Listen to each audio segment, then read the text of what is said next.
Greetings and namaste, friends. Okay, little backstory.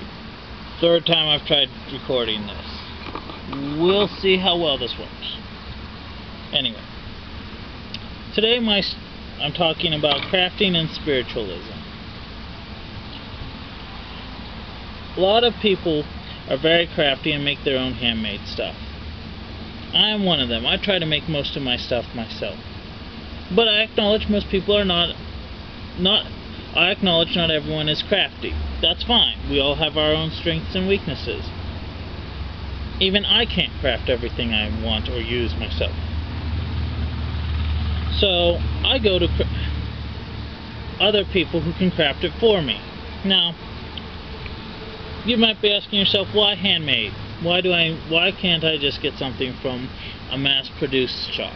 Well, this is why I think it's best to go with handmade. It has more energy and different energy. A mass-produced candle will have energy. Mass-produced, like let's say a love spell candle, it'll have energy. It might have good energy. The thing is, it won't have as much bang as, let's say, one made by a local artisan, like somebody who makes love candles. It won't have that same detail, the same energy put into it, into making it the best candle that it can be. A real crafter, real artisan is always looking for a way to improve their product. They're never satisfied with what they've done.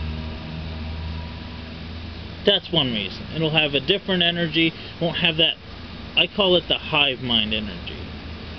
You go out and you buy a mass-produced Athame or something, it has that energy of I am 1 in 1,000. At least I've noticed that. And that's fine, it may work. It may work for some people.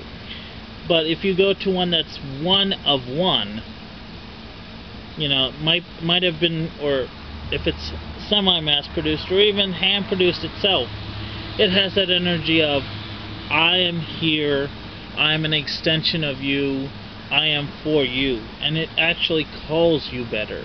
Like it's you hear it more. I've noticed my mass-produced stuff is like, I hear it, but other people can hear it too. I mean, handmade thing, it's harder for other people to work with. It's harder for other people to understand it because it's literally an extension of me. It fits you better. Why support the crafters? Well, they're local artisans, and it's good to support local artisans. There's more energy in it. A justice spell will have more boom, justice bang. A love spell will have more love juju, so to speak. They'll have that extra something in there. It's one of a kind, you know. It's important to have something that fits you and only you. I feel, at least. It's important to have that.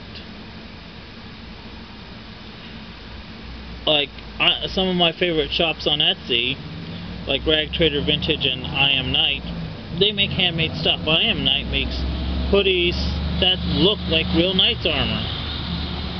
Rag Trader Vintage makes stuff that's mechanical pocket watches in this day and age. I think that's pretty cool. They take old typewriter keys and make cufflinks and rings out of them. That, I think, is pretty unique and interesting. I myself have my Etsy shop. My Etsy shop is www.etsy.com/shops/PennsylvaniaConjure. I have some handmade portable box altars. I need to work on the pictures a little bit because I just feel some more pictures would help. I also have herbs. I have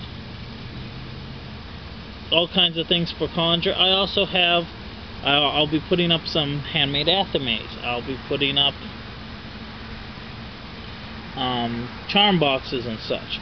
All my stuff is handmade or hand decorated. Like the charm and portable altar boxes, I'll admit I don't make the boxes myself, but you know what I do? I decorate them by hand myself. Every one of them is unique.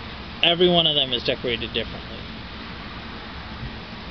I feel that's important, so that you have something that's uniquely you, uniquely yours.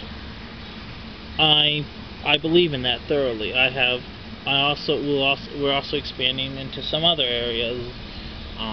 We have candles up there, and we'll be getting more up. Also, check me out at Facebook at Pennsylvania Conjure. I'm going to a pagan show as well, June 14th in Pittsburgh, and July 19th. I'll have a little surprise for you in my next video, leading up to the pagan festival on the 14th.